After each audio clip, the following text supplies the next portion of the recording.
So, you have an original movie for me? No, actually, I'm just kidding. So you have a live-action or incredibly lifelike CGI remake of an animated classic from the 90s that did really well for us so we could cash in on nostalgia for me? Oh, you got me, sir. I was thinking we could do Mulan. Amazing. Now, we've been getting a lot of criticism that our remakes are just straight-up remakes, so we're gonna mix things up at least a little bit here. You know it, sir. I was thinking we could take the animated movie and remove all the, fun stuff. Oh, that is different. Yeah, just take all the joy out of it, see how that feels. Very cool. So no more Mushu the talking dragon, I guess. Yeah, no, we're gonna want this to be a whole lot more realistic. So no more talking animals, no more breaking out into song. Nice. Just grounded, realistic stuff, like people that defy gravity and a witch that turns into a bird. What? Yeah, and she has bird talons when she's in human form, and she can turn into people and 1,000 bats. And there's a CGI phoenix that shows up from time to time. Kind of a lot of wacky, fantastical elements there. Yeah, but all the characters are gonna be somber, so it's mature. I guess that makes sense. So tell me about Mulan. Oh, well, at the beginning of the movie, we're gonna see her as a child, and she's basically superhuman. Oh, she is? Yeah, she has the ability to channel her chi, so she's borderline magic. She's had these powers since she was born? She sure has, sir. So she's straight up, she's Anakin, she's Rey, she's Neo, she's freaking Maybelline. So being born with it is tight. Yeah. So in this version, she's not gonna grow into a warrior through cunning and hard work and perseverance? No, sir, she's just the chosen one. And what message do you think that's gonna be sending to kids? I don't know, sir, but what I do know is that this is a superhero movie now. Oh, those make us money, so please keep going. So anyway, when she grows up, she has to hide all her special Jedi powers because of tradition. Oh, bummer. But then these bad guys, they're taking over China, so that's not good. And who are these bad guys? Well, there's this bad guy, Bori Khan, who wants to kill the Emperor because he killed his father. And then there's that witch lady who just wants to fit in. Oh, she does? Yeah, she's incredibly powerful and can probably take on China by herself. But Bori Khan is like, when I'm in charge, you'll fit in. So she's like, okay, cool. So he's nice to her? Not particularly, no. He's actually pretty mean with her, compares her to a dog. Oh, very disrespectful. And let me tell you, these bad guys, they have a flair for the dramatic. Like, they line up in straight lines before battle for the most dramatic entrances possible. Very sassy. Yeah, and they spend a ton of time on their makeup. They're basically violent theater students. Wow.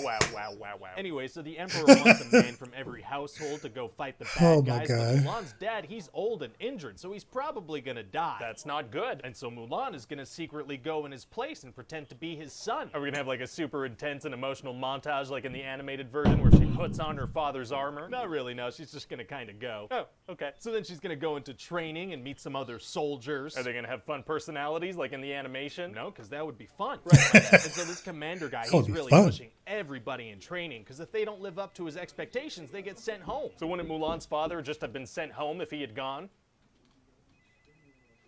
Oh my god. Anyway, so what else happened? Okay, well, so Mulan is trying to hide the fact that she's a Jedi and a woman, right? Right. And the commander, he makes them do this test where they have to walk up a mountain with buckets of water. Oh, and does she figure out like a smart way to do that, like the pole thing in the animated movie? No, at a certain point she just does it because she doesn't want to hide her superpowers anymore. So just straight up brute strength because of the powers she was born with? Yeah. I guess that's character growth. It might be. So anyway, later they end up in battle. Very exciting. And somehow Mulan ends up lost. What? Yeah, like she chases some people and then she's lost somehow. Anyway, then she encounters the witch. Oh, and how does that go? Well, the witch is like, you need to stop lying about being a woman. And then Mulan is very inspired, so she heads back into battle with flowy hair and no armor. She should probably wear some armor, though. Yeah, well, she's not gonna, because she learned the art of the dramatic entrance now. Fair enough. And then she's gonna see that the bad guys are like launching explosives at the good guys. Oh no, those blow up. Yeah, so before they can fire another shot, she gets on a horse, she picks up a bunch of helmets, she travels across the battlefield behind enemy lines up the mountain, then sets up the helmet so they think there's more than one soldier there.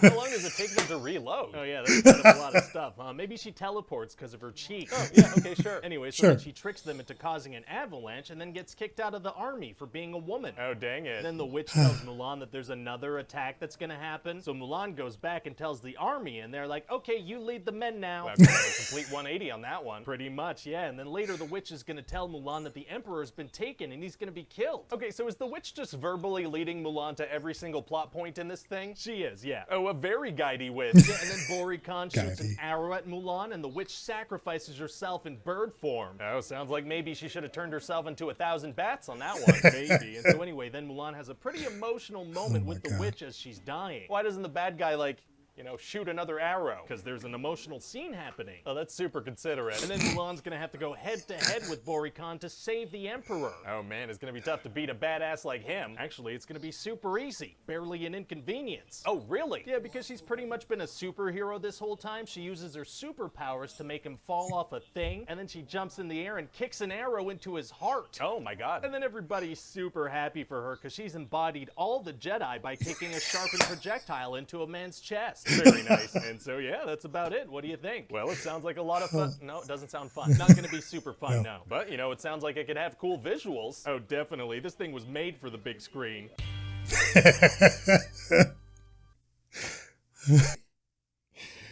So it's funny. I was going to be upfront with you guys. I have not watched the live action Mulan on Disney Plus yet. I haven't.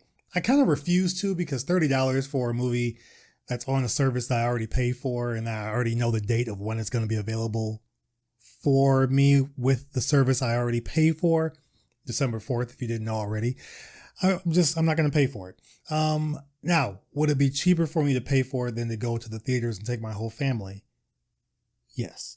But yeah, no, I can't.